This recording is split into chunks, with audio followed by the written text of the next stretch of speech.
बिस्मिल्लाहिर्रहमानिर्रहीम।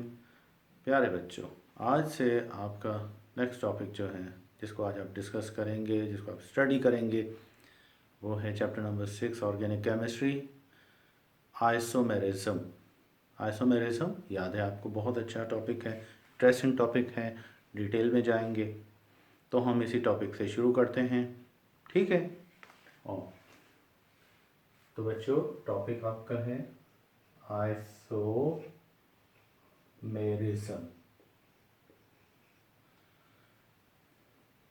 Iso word से हम शुरू करते हैं।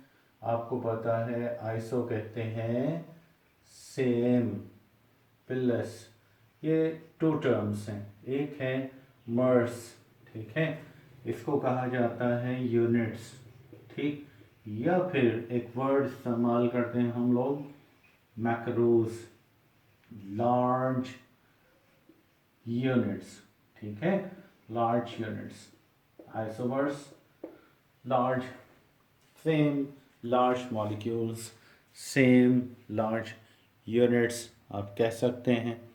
तो ये टर्म जब भी हम यूज़ करेंगे, ये आम तौर पर डेफिनेशन से जब हम स्टार्ट करते हैं तो आपको पता है इसकी डेफिनेशन बहुत आसान सिंपल सी है कि कंपाउंड्स, ठीक है, कंपाउंड्स हैविंग सेम मॉलिक्यूलर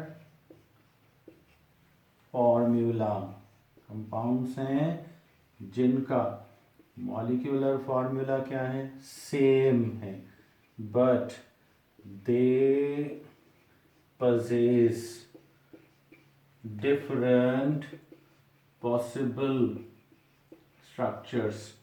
अलबत्ता उनके अंदर उनके क्या होंगे, डिफरेंट पॉसिबल स्ट्रक्चर्स होंगे, ठीक है, जिनके स्ट्रक्चर्स चेंज होंगे।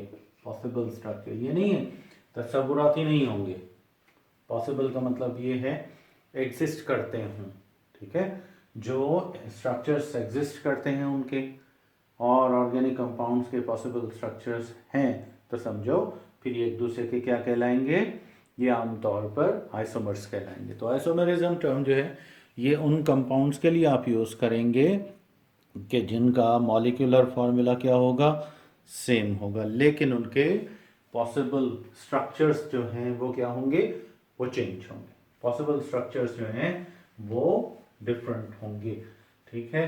तो आइसोमेरिज्म में क्या होगा कि हम सिंपली अगर कैरेक्टरिस्टिक्स में और आसान कर देते हैं इसको, आइसोमेरिज्म में आपसे पूछा जाए होता क्या है, मतलब सेम क्या होगा, मॉलिक्यूलर फॉर्मूला, ठीक है, मॉलिक्यूलर फॉर्मूला सेम, अलबत्ता क्या होगा, डिफरेंट पॉसिबल स्ट्रक्चर्स, इनके पॉसिबल स्ट्रक्चर्स जो हैं वो क्या होंगे, चेंज होंगे। ये सिमिलरिटी और ये क्या हो गई, डिसिमिलरिटी हो गई।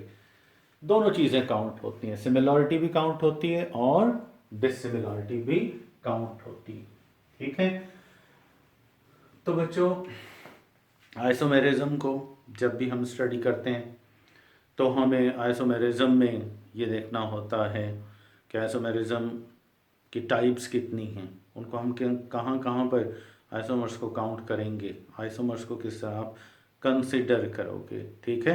तो अब इसी से हम शुरू करते हैं क्लासिफिकेशन, या सिंपली आप क्या लिखोगे, टाइप्स ऑफ आइसोमेरिज्म, आइसोमेरिज्म की टाइप्स, ठीक है, डिफरेंट टाइप्स हैं आइसोमेरिज्म की। तो हम इसी से आइसोमेरिज्म की टाइप से शुरू करते हैं और सिंपल कर देते हैं। आइसोमर्स हैविंग डिफरेंट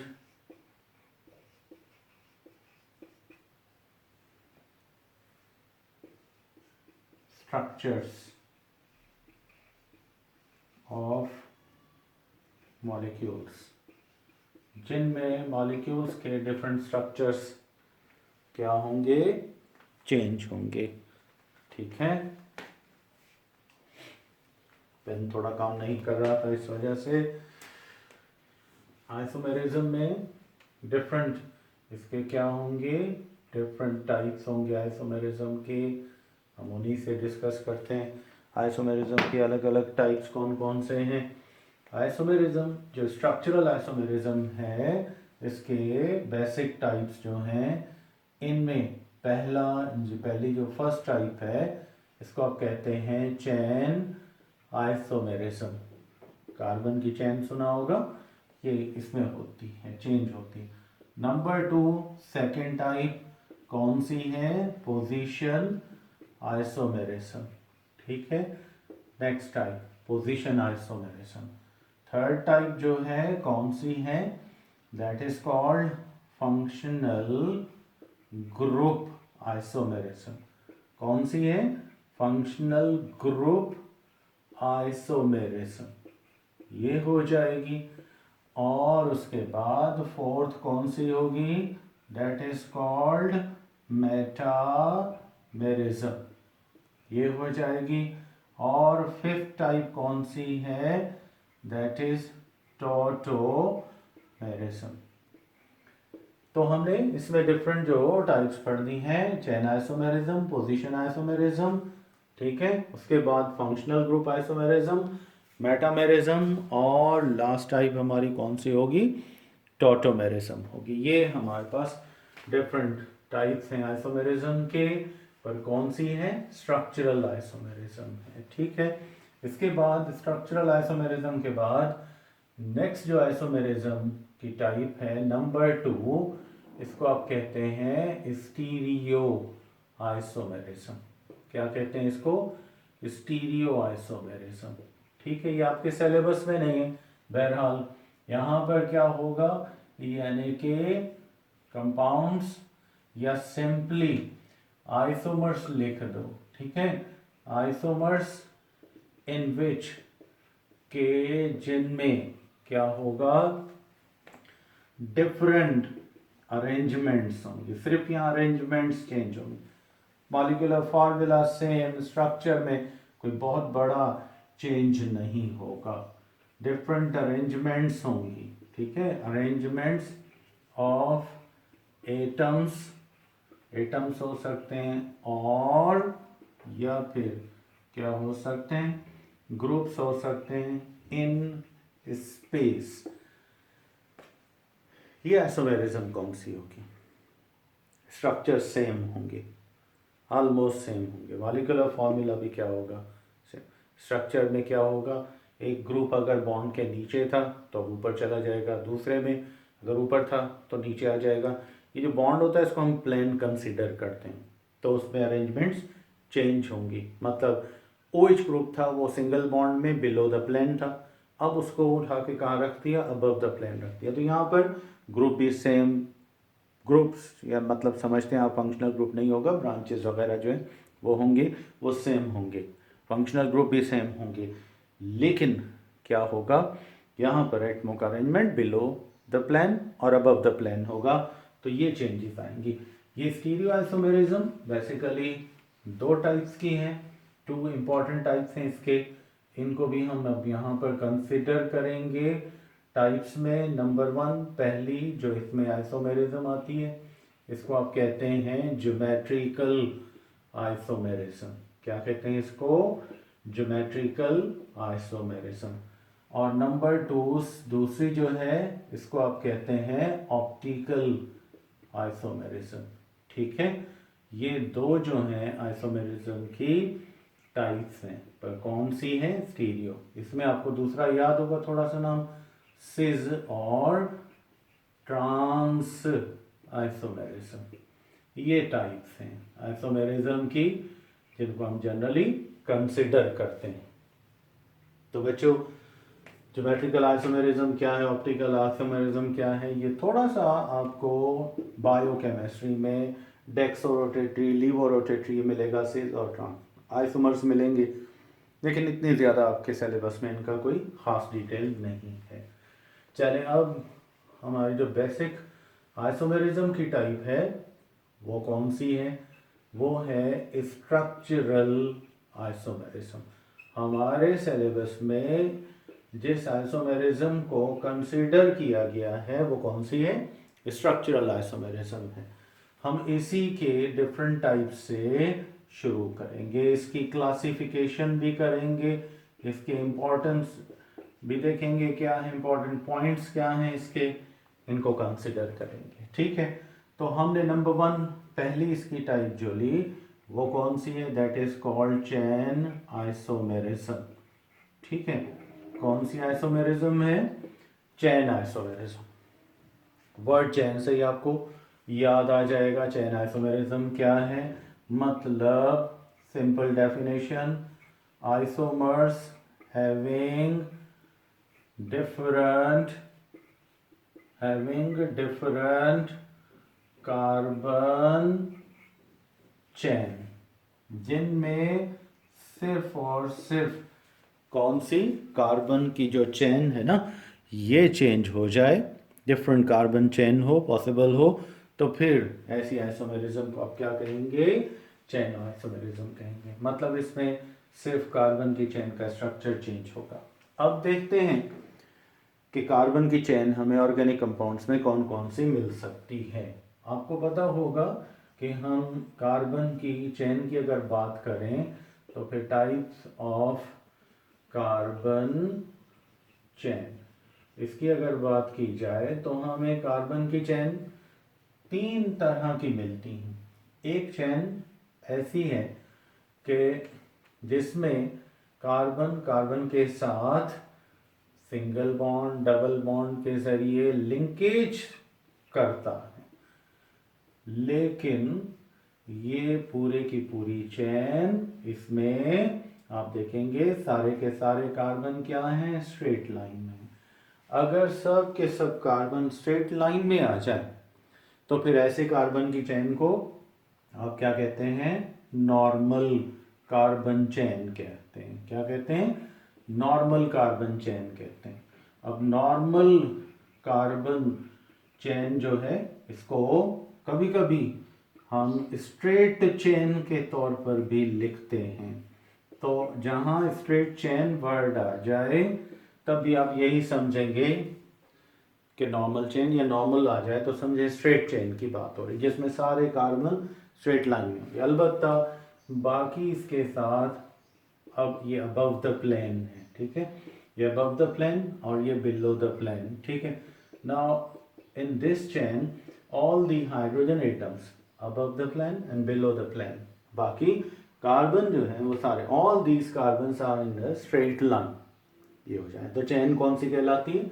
नॉर्मल या स्ट्रेट चेन कहलाती है। तो बच्चों फर्स्ट चेन की टाइप आपको समझ में आ गई। ठीक है, अब आते हैं सेकंड चेन। वो कौन सी है?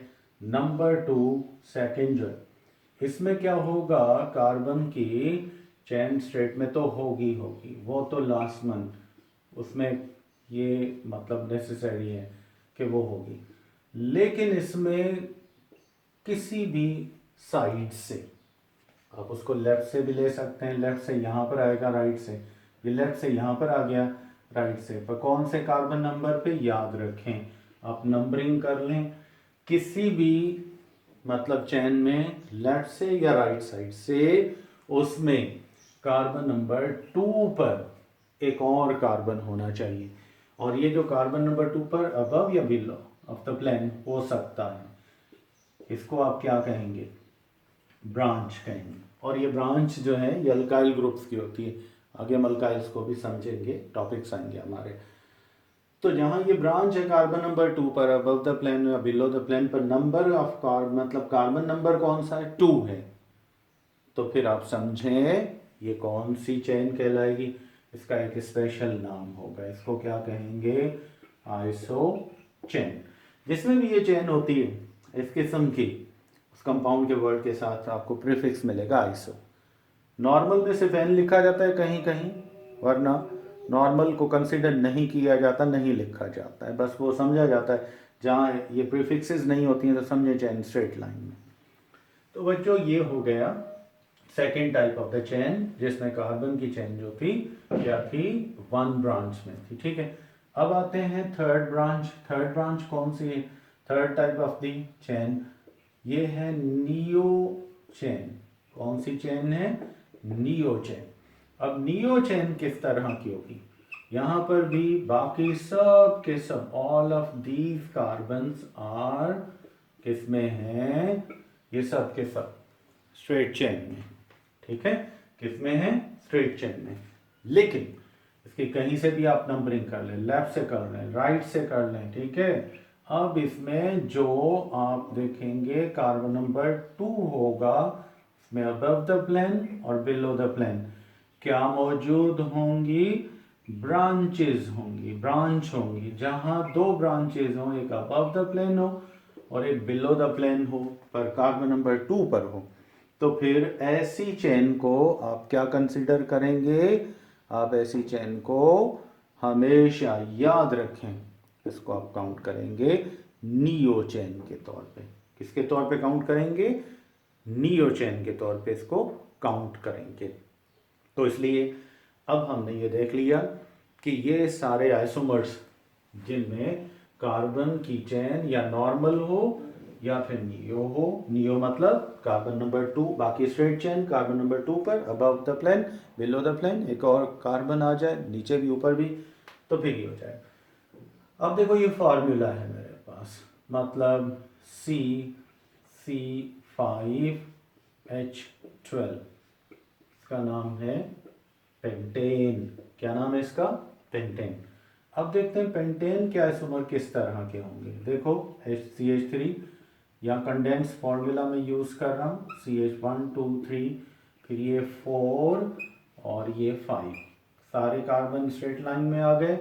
तो आपने इसके साथ नाम में क्या दे दिया? N pentane. क्या लिख दिया आपने? एन पेंटेन लिख दिया।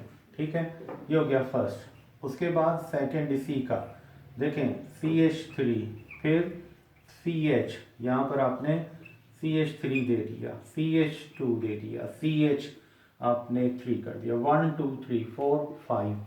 अब देखें ये ब्रांच आ गई, पर कहाँ पर आ गई? कार्बन नंबर 2 पर आ गई। तो आपने इसको नाम क्या दे दिया? इसको नाम दे दिया आइसोपेंटेन। क्या नाम दे दिया? आइसोपेंटेन। देखें एक स्ट्रेट चेन में है और दूसरा वन साइड, इसमें क्या है? ब्रांच है। तो जहाँ वन साइडेड ब्रांच आ जाए तो आप उसको आइसोपेंटेन कहते हैं। अब इसी पेंटेन का अगर हम थर्ड आइसोमर भी बनाना चाहें तो वो कुछ इस तरह होगा कि आपने कार्बन नंबर 2 यहाँ से 1 और ये 2, यहाँ पर CH3 रखा, यहाँ पर भी आपने CH3 रख दिया और ये कर दिया CH3, 1 2 3। आप देखो ब्रांचेस कितनी हो गई? 2 हो गई। तो आपने इसको नाम क्या दे दिया? Now this will be considered as neopentane. 2 carbon, carbon number 2 पे 2 ब्रांचेस आ गए, आपने इसको नियोपेंटेन। तो बच्चों इस तरीके से नॉर्मल, आइसो और नियो, ये तीनों आइसोमर्स जो हैं ये एक दूसरे के कौन से आइसोमर्स हैं? These are called chain isomers. यहाँ पे मैं एडिशनली यानी यहाँ पर लिख देता हूँ, ये CH3 था, फिर CH2 था 1 2 3, और यहाँ पर CH2 था, ये 5 हो गया। तो ये पांचों एक दूसरे के कौन से आइसोमर्स हैं? चेन आइसोमर्स हैं। ठीक है, तो ये हो गई फर्स्ट टाइम। तो चेन आइसोमेरिज्म में क्या चेंज होगा? गुड, याद रहेगा आपको। मतलब हम चेन आइसोमर्स में अगर हमसे पूछा जाए कि चेन आइसोमेरिज्म में क्या होगा, हम कहेंगे जहाँ कार्बन की चेन या स्ट्रेट हो या 1 ब्रांच वाली हो या फिर 2 ब्रांचेस वाली हो, तो फिर उसको आप क्या काउंट करोगे? Chain isomers count. अब आते हैं number 2, second type of the isomers. इनको आप क्या कहते हैं? इनको आप कहते हैं पोजीशन आइसोमेरिज्म। ठीक है, पोजीशन आइसोमेरिज्म। ये क्या चीज है? मतलब आइसोमर्स, ये किस्म के आइसोमर्स होंगे हैविंग के जिनमें क्या होंगे? डिफरेंट पोजीशंस होंगी, different positions of branches of functional group, ठीक है, ब्रांचेस ऑफ फंक्शनल ग्रुप्स, जहां फंक्शनल ग्रुप की पोजीशंस क्या हो जाएं, चेंज हो जाएं, तो फिर ये आइसोमर्स एक दूसरे के क्या कहलाएंगे, ये एक दूसरे के पोजीशन आइसोमर्स कहलाएंगे। देखें मैं यहाँ पे एक सिंपल एग्जांपल आपको दे रहा हूँ। यहाँ पर मैंने यहाँ लिखा Cl, फिर CH2, CH2, CH2, CH3 कर दिया, ठीक है। ये 1 2 3 4 5 कितना हो गया 6। अब देखो ये है 2 क्लोरो, 2 क्लोरो हेक्सेन, कौन सी है 2 क्लोरो हेक्सेन। अब देखते हैं 2 क्लोरो हेक्सेन के अलावा इसके और कौन से आइसोमर्स बन सकते हैं। चलें इसी का स्ट्रक्चर हम कुछ इस तरह बनाते हैं। CH3, यहाँ CH2 कर दिया आपने, यहाँ Cl आपने लगा दिया, CH कर दिया, CH2 1 2 3 4, ये 5 और उसके बाद ये आपने कर दिया। अब देखें अब आपने पोजीशन कहाँ पे रखी है, इसके ब्रांच की पोजीशन आपने कहाँ कर दी है। आपने नंबरिंग किसी भी साइड से शुरू की तो 1 2 3 4 5 और ये कितना हो गया 6 हो गया। तो अब समझे पोजीशन ऑफ द ब्रांच कहाँ पर आ रही है 3 पर आ रही है, फंक्शनल ग्रुप यही है। तो यहाँ पर आपने लिखा 3 क्लोरो हेक्सेन, क्या नाम लिखा 3 क्लोरो हेक्सेन। इसी का आप एक और भी आइसोमर बना सकते हो, ये है CH2, यहाँ Cl रख दिया, ठीक है, CH2, फिर CH2, फिर CH2 1 2 3 4 और 5 और फिर ये 6, ठीक है। यहाँ पर 1, फिर ये 2 3 4 5 कितना हो गया 6। अब इसका नाम आप क्या लिखोगे 1 क्लोरो हेक्सेन। तो आप देख सकते हैं कि यहाँ पर हमने 3 आइसोमर्स लिए।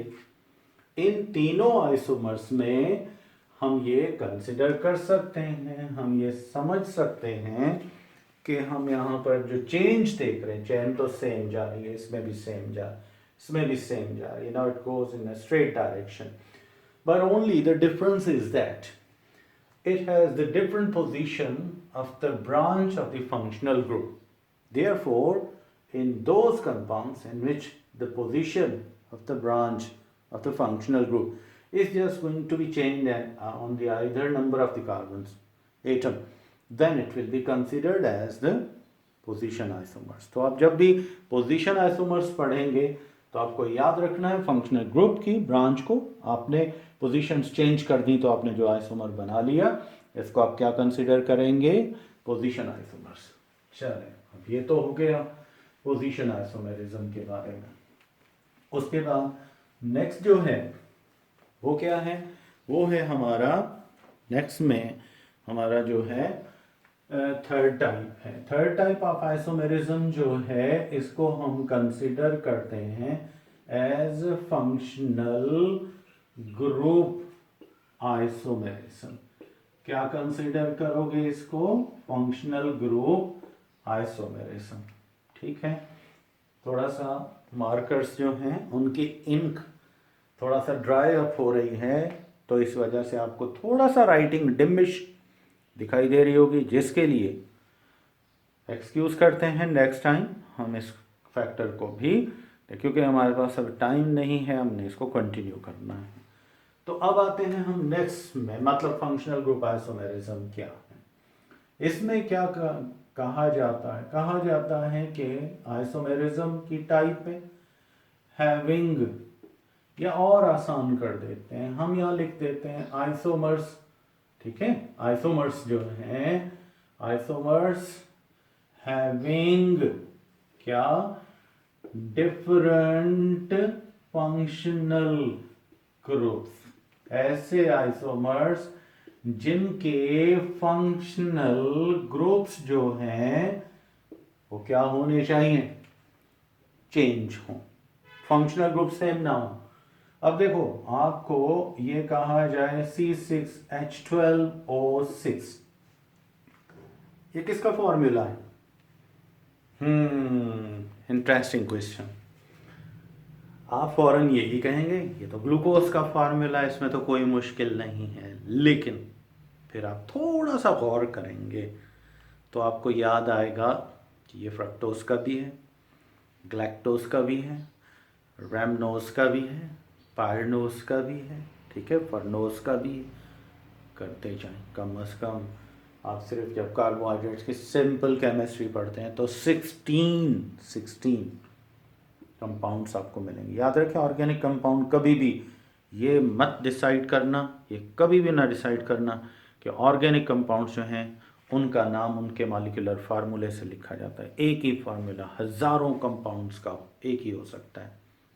वजह आइसोमेरिज्म अनलिमिटेड हो सकती है, तो इसलिए आप कभी भी फार्मूला पे ना जाएं। ऑर्गेनिक कंपाउंड्स में इंपॉर्टेंस दी जाती है स्ट्रक्चर्स को। किसको? स्ट्रक्चर्स को। कभी भी मॉलिक्यूलर फार्मूला की कोई अहमियत नहीं है। सिर्फ इसको आपने अगर ग्लूकोज लिख दिया और दूसरे ने फ्रक्टोज लिख दिया तो ना वो गलत होगा ना आप होंगे, लेकिन यह है कि गलती आपकी है कि आपने किस बेस पर इसको दे दिया। तो हम अब इसको देखते हैं कि ये C6H12 जो फॉर्मूला था ये आखिर किस तरह, देखें आप अगर ग्लूकोज का फार्मूला देखते हैं तो ग्लूकोज का स्ट्रक्चर 1, फिर 2, फिर 3, फिर 4, फिर 5 और ये 6 हो गया, ठीक है। ये हो गया OH इसके साथ, फिर ये हो गया हाइड्रोजन, ये हो गया इसके साथ OH ग्रुप, फिर OH ग्रुप आपने रखा, हाइड्रोजन रखा आपने, फिर आपने हाइड्रोजन रखा, फिर आपने OH रखा। तो इस तरीके से आप ये कह सकते हैं कि यहाँ पर ये first, second, third, fourth, fifth और ये 6 कार्बन, ये सेकंड लास्ट पे OH जो है ये चेंज होते रहते हैं। OH ग्रुप यहाँ भी आ सकता है। तो अब देखो यहाँ पर इसमें फार्मूला तो इसी का वही C6H12O6 है। तो ये हमें क्या मिला? Now this is called glucose का फॉर्मूला। फिर आपने 1, 2, 3, 4, 5, 6 तक बना दिया। यहाँ पर आपने इसको डबल बॉन्ड दे दिया, ठीक है। और ये आपने अब के बाद जब नेक्स्ट स्ट्रक्चर बनाया, देख लो आपने एक अलग कंपाउंड का स्ट्रक्चर बना दिया, और वो अलग कंपाउंड जिसका आपने स्ट्रक्चर यहाँ पर बना दिया, ये कौन सा है? This is called fructose. तो आपसे अगर पूछा जाए कि इन दोनों कंपाउंड्स में क्या फर्क है, वे दोनों का C6H12O6 फॉर्मूला है, ठीक है। दोनों का क्या है? C6H12O6 दोनों का फॉर्मूला है। तो फिर डिफरेंस क्या हो गया? फिर डिफरेंस ये है कि ये दोनों जो हैं ये एक दूसरे के क्या हैं? फंक्शनल ग्रुप आइसोमर्स हैं। इसका फॉर्मूला भी C6H12O6 हो गया, इसका फॉर्मूला भी C6H12O6 हो गया, ठीक है। तो इसलिए जब भी आप इसको कंसिडर करें तो याद रखें कि ये फार्मूला जब भी आपको मिलेगा तो ये आपको बताएगा कि ये कंपाउंड कौन सा है। इससे कभी भी नहीं स्ट्रक्चर्स बनाएं। तो फिर इसी तरीके से अगर हम एक और स्ट्रक्चर इसका बनाना चाहें तो वो भी बना सकते हैं। वो भी हमें बताएगा कि ये देखें C2H6O किसका फॉर्मूला है भाई? ये फॉर्मूला है CH3CH2OH। आपने इसको क्या लिखा? इथेनॉल। क्या लिखा आपने? इथेनॉल। ये हो गया इथाइल अल्कोहल।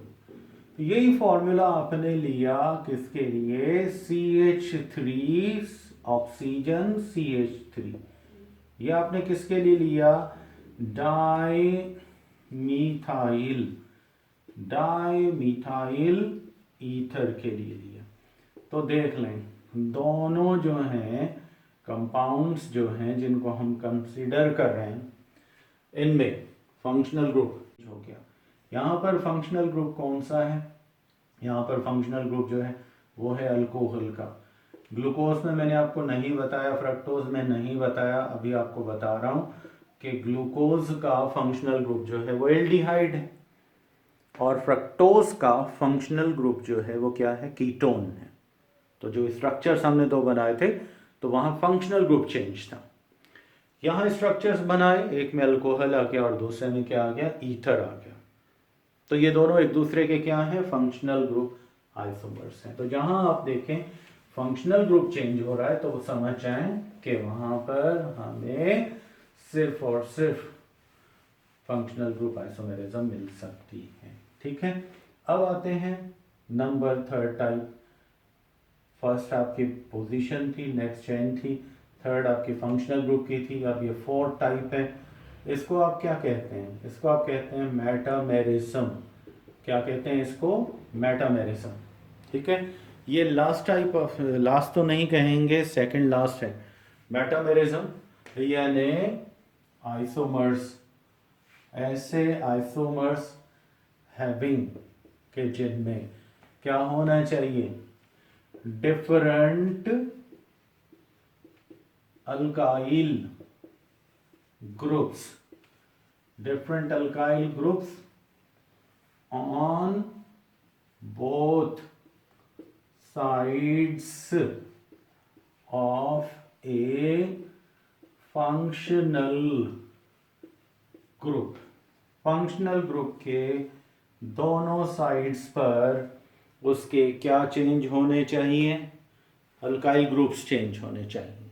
ठीक है, या फिर इस तरह भी मेटामेरिज्म को आप डिफाइन कर सकते हैं और इस तरह होगा कि आइसोमर्स हैविंग, ऐसे आइसोमर्स के जिनमें isomers having different number of carbons, different number of carbons on either side of a functional group। याद रखें, फंक्शनल ग्रुप जो है उसके साइड पर, किसी भी साइड पर, नजर आ रहा है आपको? क्लियरली नजर आ रहा होगा।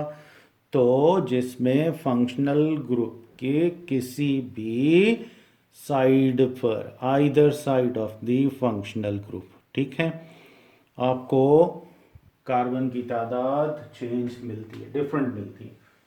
तो फिर समझ लें ये एक दूसरे के क्या कहलाएंगे? मेटामर्स कहलाएंगे।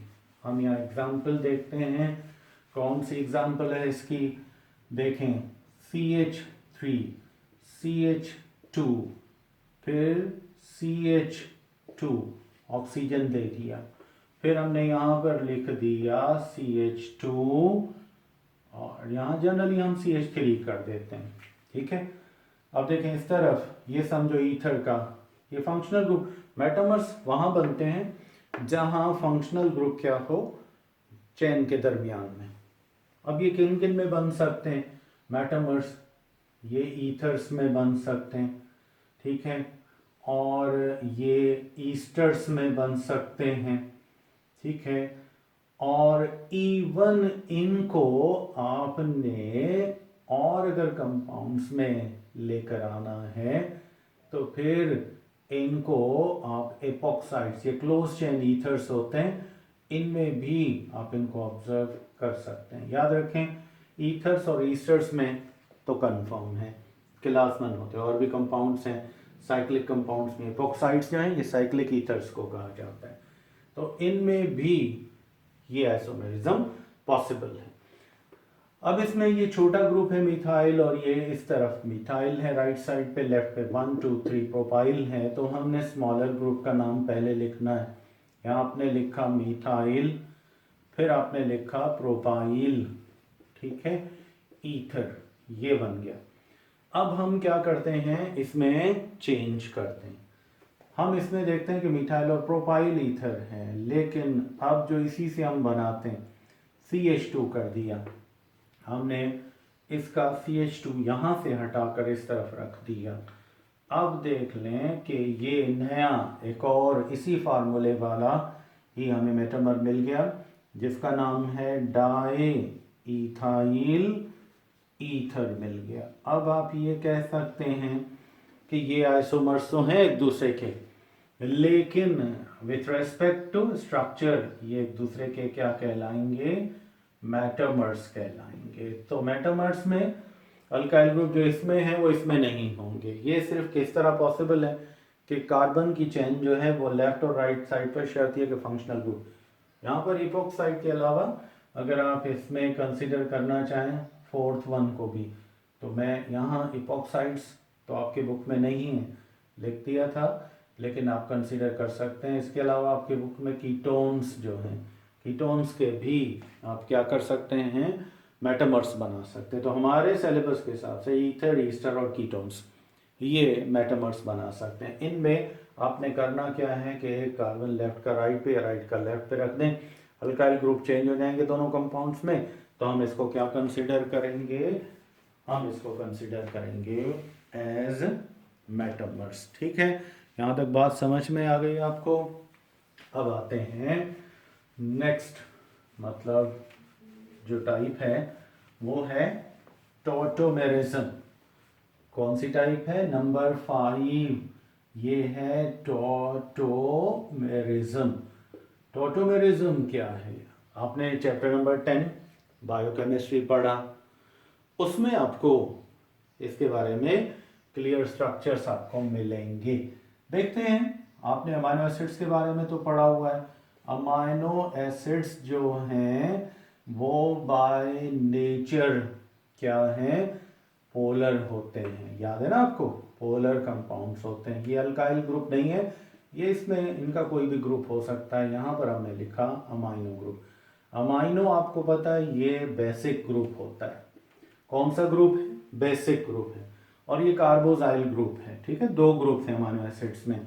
और ये अपनी पोलर वेटराइन आपको याद होगा, यहाँ पर मैं उसका जिक्र कर देता हूँ। ठीक है, वेटराइन कैसे बनता है, जब आपने इसको किसी न्यूट्रल सॉल्यूशन में डिसॉल्व किया तो जो एसिड था उसकी प्रॉपर्टी ये थी कि वो प्रोटॉन प्रोड्यूसर था, और जो बेस था उसकी प्रॉपर्टी ये थी कि वो प्रोटॉन एक्सेप्टर है। अपना ही मॉलिक्यूल अपने ही एक ग्रुप से प्रोटॉन रिलीज कर रहा है। क्या कर रहा है, प्रोटॉन रिलीज कर रहा है, ठीक है। और उसी का दूसरा ग्रुप उसी प्रोटॉन को एक्सेप्ट कर रहा है। बेस एक्सेप्टर होता है और एसिड जो होता है वो क्या होता है, डोनर होता है। तो इसके बाद यहाँ पर एक के डोनेट करने से और एक के एक्सेप्ट करने से एक आयन बन गया, कौन सा, ज़्वेटर आयन।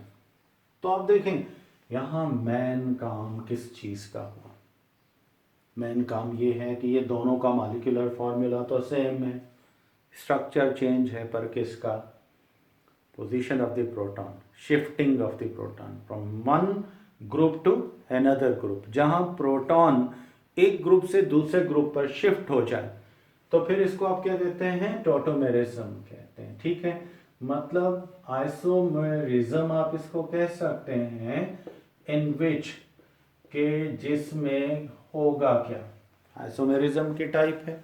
मान लिया आपने आइसोमेरिज्म है, बिल्कुल है, हमें इससे कोई इनकार नहीं है, लेकिन इसमें इन विच दी शिफ्टिंग, ठीक है, क्या हो रहा है, इसमें शिफ्टिंग हो रही है, in which the shifting of proton, proton है, ठीक है, from one group to another group. एक ग्रुप से किसमें, दूसरे ग्रुप पर प्रोटॉन चला जाए one group to another group, तो फिर इसको आप क्या कहोगे, इसको आप कहोगे टॉटोमेरिज्म। तो ये दोनों फॉर्म है, ये फर्स्ट फॉर्म है और ये सेकंड फॉर्म, ये दोनों क्या हैं, these are called the tautomers. ठीक है, टॉटोमर्स में शिफ्टिंग अ प्रोटॉन होगा वन ग्रुप से अनदर ग्रुप की तरफ। तो बच्चों आपके सिलेबस के हिसाब से हमने जो अभी ये टाइप्स पढ़े ये थे स्ट्रक्चरल आइसोमेरिज्म के, और ये हम सिंपली यहाँ पर कंसिडर करते हैं कि हमारे आमतौर पर मेन टाइप ऑफ आइसोमेरिज्म तो यही है। लेकिन इसके अलावा geometrical isomerism, cis trans isomerism है, और इसके अलावा ऑप्टिकल आइसोमेरिज्म भी है। जो नेक्स्ट टाइप आती है उसको भी हम बायोकेमिस्ट्री के लेक्चर में डिस्कस करेंगे, यहाँ उसकी ज़रूरत नहीं है। वैसे यहाँ आपके सिलेबस में इसका इतना ज़्यादा थॉरोली आपको टॉपिक नहीं मिलेगा। अब हम आते हैं कि कैरेक्टरिस्टिक्स ऑफ आइस, बहुत अहम टॉपिक, कैरेक्टरिस्टिक्स ऑफ आइसोमेरिज्म।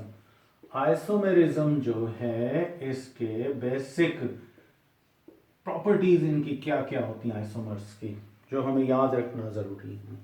ठीक है, और उसके बाद अक्सर हमसे सवाल भी पूछा जाता है, फार्मूला मिलता है, फिर हमें कहा जाता है how many number of isomers are possible in the following formula. तो हम वहाँ पर अक्सर बच्चों को फिर मुख्तलिफ अलग अलग क्या है, कहीं पे एल्केन का कोई आइसोमर नंबर ऑफ आइसोमर्स का फार्मूला मिल गया, कहीं एल्कीन्स का मिल गया। तो वो याद रखें आइसोमेरिज्म के लिए कोई universal formula number of isomers determine करने का नहीं है, कोई पर्टिकुलर फार्मूला नहीं है। हाँ ठीक है, हम अपने एस्टिमेशन पे हम बना देते हैं, लेकिन वो फार्मूले कहीं अप्लाई होते हैं तो कहीं अप्लाई नहीं होते हैं। याद रखिएगा, ये कोई फाइनल फार्मूला आपको नहीं मिलेगा, अलग अलग ग्रुप्स के मिलेंगे, फिर आप अप्लाई करेंगे भाई यहाँ हाइड्रोजन माइनस करें, यहाँ प्रोटॉन को आपने प्लस करना है वगैरह वगैरह, ये चीज़ें नहीं हैं। लेकिन हाँ इस तरह है कि अगर आप फंक्शनल ग्रुप्स पहचान जाते हैं तो फिर आप कुछ काफ़ी हद तक आप उसमें आइसोमर्स को भी बना सकते हैं, पॉसिबल है। याद रखें आइसोमर्स जो हैं, पहली बात ये कि जहाँ नंबर ऑफ आइसोमर्स की बात आएगी तो नंबर ऑफ आइसोमर्स जो हैं वो हमेशा फ्रॉम, ये कार्बन नंबर पे भी डिपेंड करता है, 1 2 3 कार्बन एटम्स। आपने 1 2 3 कार्बन एटम्स तक आपने रखा, तो फिर इसमें आप याद रखें, अगर यहाँ पे मैं नंबर ऑफ कार्बन मेंशन कर रहा हूँ, कार्बन नंबर एक है सिर्फ कंपाउंड में, तो आप उसका कहेंगे नो आइसोमर्स, इसके आइसोमर्स नहीं होंगे। कार्बन एक है तो फिर आइसोमर्स क्या होंगे, अलग अलग नहीं होंगे। फिर कार्बन, अगर कार्बन की तादाद कंपाउंड में कितनी है, 2 है, तो फिर भी आप क्या कहेंगे, इसके भी एक ही आइसोमर होगा, एक ही चीज़ होगी, इसको हम कहेंगे नो आइसोमर्स। ठीक है, अब कार्बन नंबर 3 जो है वो थोड़ा सा डिस्प्यूटेड है, उसमें ज़्यादा तादाद तो नहीं है, उसके मिनिमम दो आइसोमर्स तक बन सकते हैं।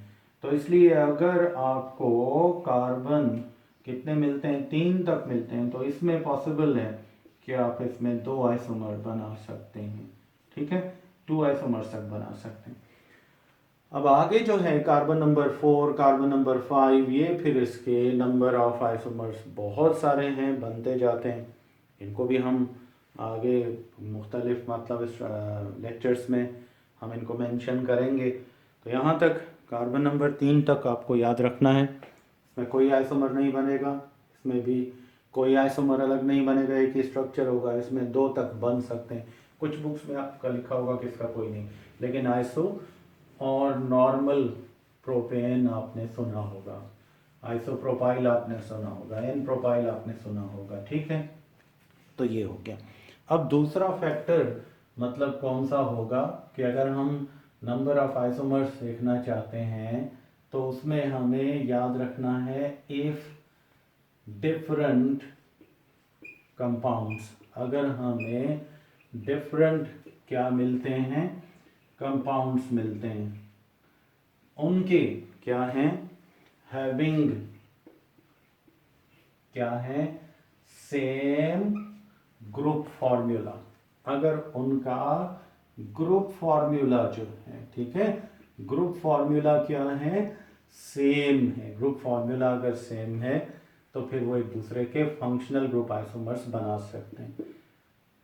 Different compounds having same group formula can produce, ये प्रोड्यूस कर सकते हैं, कौन से, ये सिर्फ प्रोड्यूस करेंगे फंक्शनल ग्रुप आइसोमर्स, ठीक है। दूसरे भी बनाएंगे लेकिन इनके मेन आइसोमर्स कौन से होंगे, फंक्शनल ग्रुप आइसोमर।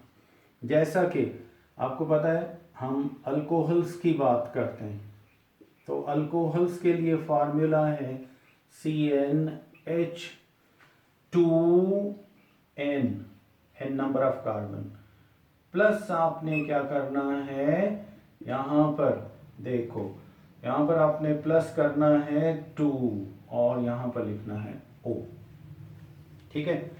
तो ये कितना हो जाएगा, CnH2n, ठीक है, और प्लस आपने किया 2, और यही फार्मूला आपको किस में मिलेगा, यही फार्मूला आपको ईथर्स में भी मिलेगा। किसमें मिलेगा, ईथर्स में भी आपको यही फार्मूला मिलेगा, नंबर सेकंड फार्मूला ये है ईथर्स का।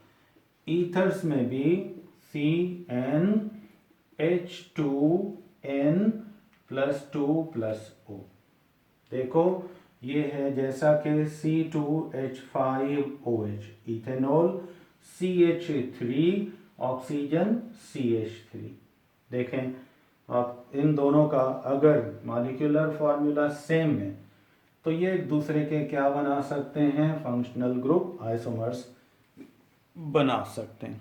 तो इस तरह आप फंक्शनल ग्रुप का दोनों का ग्रुप फार्मूला, जनरल फार्मूला देखो, अगर वो आपको सेम मिलता है तो फिर ये समझ लो कि आप उसके फंक्शनल ग्रुप आइसोमर्स बना सकते हैं। इसी तरीके से दो और कंपाउंड्स हैं, मतलब सेकेंड ग्रुप कौन सा है, एल्डिहाइड्स जो हैं, एल्डिहाइड्स और कीटोन्स, ये आपस में फंक्शनल ग्रुप आइसोमर्स बना सकते हैं, दोनों का मॉलिक्यूलर फॉर्मूला सेम है। तीसरा कौन बना सकते हैं, तीसरे हैं कार्बोजाइलिक एसिड्स, ठीक है, कार्बोजाइलिक एसिड्स, और क्या हैं, ईस्टर्स हैं, इनका भी मॉलिक्यूलर फॉर्मूला क्या है, सेम है, तो ये भी एक दूसरे के फंक्शनल ग्रुप आइसोमर्स बना सकते हैं। चौथा कौन सा है, वो है एलिफैटिक कंपाउंड्स में अल्कीन्स हैं और साइक्लो अल्केन्स हैं, ये भी एक दूसरे के क्या बना सकते हैं, फंक्शनल ग्रुप आइसोमर्स बना सकते हैं, ठीक है। तो एक चीज ये हो गई। उसके बाद नंबर 5 अल्काइंस हैं, अल्काइंस जो हैं ये और साइक्लो अल्कीन्स जो हैं ये एक दूसरे के फंक्शनल ग्रुप आइसोमर्स बना सकते हैं। DO2 मतलब रीजन क्या था, रीजन एक ही है कि इनके मॉलिक्यूलर फार्मूला, इनके जनरल फार्मूला क्या है, सेम है। जहां मॉलिक्यूलर फार्मूले सेम हो जाएंगे वहां फंक्शनल ग्रुप आइसोमरिज्म पॉसिबल है। तो ये तो हो गया कि कहाँ हम सेम, मतलब कौन कौन से कंपाउंड सेम मॉलिक्यूलर फार्मूला से बना सकते हैं। अब बच्चों एक और अहम कैरेक्टर और प्रॉपर्टी, वो कौन सी है, वो प्रॉपर्टी ये है कि आइसोमर्स जो हैं इनमें अगर आइसोमेरिज्म होती है मुख्तलिफ अलग अलग टाइप्स की, तो वहाँ हमें चेंजेस क्या मिलेंगी, कौन कौन सी प्रॉपर्टीज़ में चेंज मिलेगी। तो हम कह सकते हैं कि जितनी भी टाइप्स ऑफ आइसोमेरिज्म हैं, जितनी भी हैं, यहाँ फिजिकल प्रॉपर्टीज़ तो ये चेंज करती हैं, ठीक है। मतलब हम कह सकते हैं थर्ड कैरेक्टर ऑफ आइसोमेरिज्म वो ये है कि ऑल टाइप्स ऑफ आइसोमर्स या आइसोमेरिज्म चेंज, मतलब ये चेंज कर सकती है, चेंज द फिजिकल, ठीक है, फिजिकल प्रॉपर्टीज को तो ये चेंज कर सकती है, फिजिकल प्रॉपर्टीज ऑफ आइसोमर्स। मतलब जितने भी आइसोमर्स हैं during isomerism, physical properties of isomers जो हैं वो सब के सब टाइप्स जो हैं वो चेंज कर देती हैं। मेल्टिंग पॉइंट, बॉइलिंग पॉइंट्स ये चेंज हो जाते हैं। उसमें आपको एक एग्जाम्पल मैं आपको दूंगा कि याद रखें कि जो स्ट्रेट चेन के कंपाउंड्स हैं, स्ट्रेट चेन वाले कंपाउंड्स जो होते हैं उनके आम तौर पर क्या होते हैं, straight chain compounds possess higher melting and boiling points. इनके मेल्टिंग पॉइंट्स जो हैं और इनके बॉइलिंग पॉइंट्स जो हैं ये क्या होंगे, ज्यादा होते हैं एज कंपेयर्ड किसके बरक्स, किसके साथ आप इनको कंपेयर करें, एज कंपेयर्ड टू, किसके साथ आप इसको कंपेयर करेंगे, एज कंपेयर्ड टू ब्रांच्ड, ठीक है, कौन सी, ब्रांच्ड चेन कंपाउंड्स। अगर ब्रांच्ड चेन कंपाउंड्स हैं तो उनके मुकाबले में आपको मेल्टिंग और बॉइलिंग पॉइंट स्ट्रेट चेन वाले कंपाउंड्स के क्या मिलेंगे, ज़्यादा मिलेंगे। अब यहाँ आप देखो, फर्ज करो ये है एन पेंटेन, कौन सी है, एन पेंटेन हैज हायर, ठीक है, इसका क्या होगा, हायर मेल्टिंग पॉइंट होगा and boiling point as compared. अब इसको कंपेयर करोगे किसके साथ, एज कंपेयर्ड टू आइसो और नियो, ठीक है, चेन नियो पेंटेन। ये नियो पेंटेन अगर आप लेते हैं उसके मुकाबले में ये क्या होगा, नियो पेंटेन जो है इसका हायर मेल्टिंग और बॉइलिंग पॉइंट होगा। तो याद रखें, यहाँ एक और पॉइंट भी आपको मिल गया कि नंबर ऑफ ब्रांचेस, क्या, number of branches inversely proportional to melting point and boiling points. मतलब जहाँ ये ब्रांचेस बढ़ती जाएंगी मेल्टिंग और बॉइलिंग पॉइंट्स क्या होंगे, कम होते जाएंगे। तो ब्रांचेस बढ़ा दें मेल्टिंग बॉइलिंग पॉइंट कम, ब्रांचेस कम कर दें मेल्टिंग और बॉइलिंग पॉइंट ज़्यादा हो जाएंगे। चलें बच्चों, अब ये प्रॉपर्टी आपको समझ में आ गई आइसोमेरिज्म के बारे में। उसके बाद कुछ आइसोमेरिज्म की टाइप्स ऐसी भी हैं जहाँ केमिकल मतलब प्रॉपर्टीज़ भी चेंज हो सकती हैं। हम यहाँ कैरेक्टर नंबर 4, 5 जो भी है, ठीक है, तो इन सम आइसोमर्स, आइसोमेरिज्म या इन सिंपली, फंक्शनल ग्रुप तो आपने पढ़ा है ना, इसी को ले लेते हैं, इन functional group isomerism. Functional group isomerism में क्या होगा, नॉट ओनली, न सिर्फ क्या होंगी, फिजिकल मतलब फिजिकल प्रॉपर्टीज जो हैं वो चेंज होंगी, बल्कि प्रॉपर्टीज, बट ऑल्सो, बल्कि क्या होंगी, केमिकल प्रॉपर्टीज, ठीक है, but also chemical properties change, ये भी चेंज होंगी। तो बच्चों ये थे आज आपका। अब इसमें आपको कुछ कंपाउंड्स के स्ट्रक्चर्स, उनके फार्मूले और उसके बाद आपको काफ़ी सारे कंपाउंड्स के बारे में, स्ट्रक्चर्स के बारे में, फार्मूला के बारे में आपको बताया। तो नेक्स्ट इसमें हम थोड़ा सा और अगर मतलब ऐड करना चाहें तो वो ये है कि आप नंबर ऑफ़, आपको फार्मूला मिलता है, नंबर ऑफ़ आइसोमर्स आप मालूम करना चाहते हैं तो आप कैसे करेंगे। उसका सबसे पहले देखें कि जनरल फार्मूला क्या है। अगर दो जनरल फार्मूले जैसे मैंने अभी आपको बताया अल्कोहल्स और ईथर्स का मिल रहा है तो उसके आइसोमर्स आप बना सकते हैं, अलग अलग बना सकते हैं, लेकिन के लिए कोई पर्टिकुलर फार्मूला नहीं है। तो ये था आज हमारा आज का टॉपिक सिंपल आइसोमेरिज्म क्या है, इसके मेन टाइप्स क्या हैं और इस आइसोमेरिज्म में हमें मतलब कौन कौन सी प्रॉपर्टीज़ को जहन में रखना है। टाइप ऑफ आइसोमेरिज्म के हिसाब से कौन सी प्रॉपर्टीज़ चेंज होंगी और कौन सी चेंज नहीं होंगी। तो यहाँ तक हमारा आज का टॉपिक ख़त्म हो गया। अब नेक्स्ट किसी और टॉपिक के साथ आपके लिए बहुत सारे इंटरेस्टिंग फैक्टर्स लेकर आएंगे। Till then, thank you and खुदा हाफिज़।